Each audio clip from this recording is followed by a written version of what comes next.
নমস্কাৰ বন্ধুসকল, মোৰ চেনেললৈ আপোনালোকক স্বাগতম জনাইছোঁ। দেশৰ প্ৰধানমন্ত্ৰী মহোদয়ে যি আজি ৰাতি 9 বজাত 9 মিনিটৰ বাবে সমগ্ৰ দেশৰ ঘৰতেই বিজুলী বাতি বন্ধ কৰিবলৈ তেওঁ আহ্বান জনাইছিল। তাৰ প্ৰতি সঁহাৰি জনাই আমিও এই কাৰ্যসূচীত ভাগ ল'বলৈ বিচাৰিছোঁ।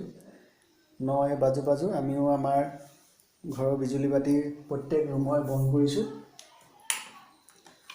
ইয়াৰ পাছতে আমি যদি চাওঁ, আমাৰ এয়া চাকি জ্বলাইছে দৰ্জাৰ সন্মুখত। এই কাৰ্যসূচী প্ৰায় 9 মিনিটৰ বাবে সকলোৱে ঘৰত থাকিব বুলি আমি আশা কৰিছোঁ। আমি যদি চৌপাশে চাওঁ, সকলো ঘৰ আন্ধাৰ। প্ৰধানমন্ত্ৰী এই আহ্বানক সমগ্ৰ দেশে সঁহাৰি জনাইছে। এটা কথা এইখিনিতে কৈ থ'ব বিচাৰিছোঁ, আজি বিজ্ঞানৰ যুগত আমি অন্ধবিশ্বাসক কেতিয়াও গুৰুত্ব নিদিওঁ বা প্ৰশ্ৰয় নিদিওঁ। এইটো কথা কোনেও ভাবিব নালাগে ই এক অন্ধবিশ্বাস, বিজ্ঞানৰ যুগত ই এক উপহাস, তেনে কোনো নহয়। আমি যদি চাওঁ, ই কেৱল আজি যি সমগ্ৰ বিশ্বতে সন্ত্ৰাসৰ সৃষ্টি কৰা কৰোনা ভাইৰাছ, তাৰ বিপক্ষে বা তাৰ লগত মোকাবিলা কৰা সমগ্ৰ দেশে একেলগে তাৰ বিপক্ষে থিয় হ'বলৈ বা আমি একগোট হ'বলৈহে এই আহ্বান।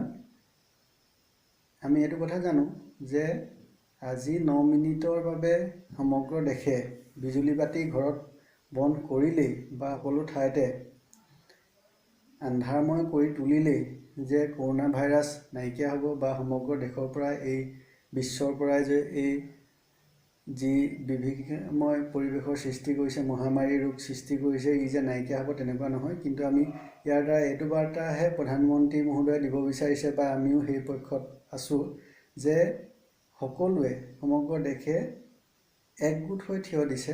কোনো আজি যাৰ ঘৰত কৰোনা ভাইৰাছ আছে বা আজি যোনসকল আইচলেট ৰুমত আছে, তেওঁলোকেও এইটো ভাবিব নালাগে যে তেওঁলোক নিঃসংগ, তেওঁলোকৰ লগত কোনো নাই। আচলতে সেইটো নহয়। তাৰ সেই বাৰ্তাটো দিবৰ কাৰণেহে যে আমি সমগ্ৰ দেশ একেলগে বা কৰোনা ভাইৰাছৰ বিপক্ষে আমি যুঁজ দিবলৈ সকলো একগোট, এই বাৰ্তা দিবৰ কাৰণে আমি আজি এই প্ৰধানমন্ত্ৰী মহোদয়ৰ এই আহ্বানক সঁহাৰি জনাইছোঁ। ইয়াৰ দ্বাৰা এইটো নুবুজায় যে আমি অন্ধবিশ্বাসক প্ৰশ্ৰয় দিছোঁ বা এই বিজ্ঞানৰ যুগত আমি মমবাতি জ্বলাই কৰোনা ভাইৰাছ দূৰ কৰিম, তেনেকুৱা কোনো নহয়। আমি মাত্ৰ সমগ্ৰ দেশে কৰোনা ভাইৰাছৰ বিপক্ষে যুঁজ দিবলৈ এই যুঁজখনত যে একেখন নাৱৰ যাত্ৰী, সেই কথাটো প্ৰকাশ কৰিবৰ বাবেহে আমি আজি একগোট হৈছোঁ বা বিজুলী বাতি বন্ধ কৰি দৰ্জাৰ সন্মুখত বা বিভিন্ন ঠাইত আমি প্ৰতি ৰুমতে চাকি দিয়াৰ ব্যৱস্থা কৰিছোঁ। আকৌ আমি অলপ সময়ৰ পাছত যেতিয়া 9 মিনিটৰ পিছত আমি বিজুলী বাতি আমি জ্বলাম, তেতিয়া আকৌ আপোনালোকৰ মাজলৈ হোৱাৰ লগে লগে সকলোৱে ঘৰত বিজুলী বাতি বা প্ৰত্যেকৰ ৰুমতে বিজুলী বাতি জ্বলিবলৈ আৰম্ভ কৰিছে। আমাৰো তাৰ ব্যতিক্ৰম নহ'ল।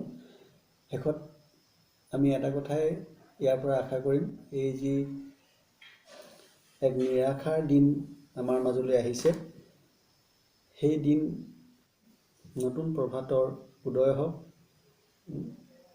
আৰু নতুন এক আশাৰ ৰেঙনি লৈ আহক, সকলোৰে জীৱনলৈ শান্তি নামি আহক।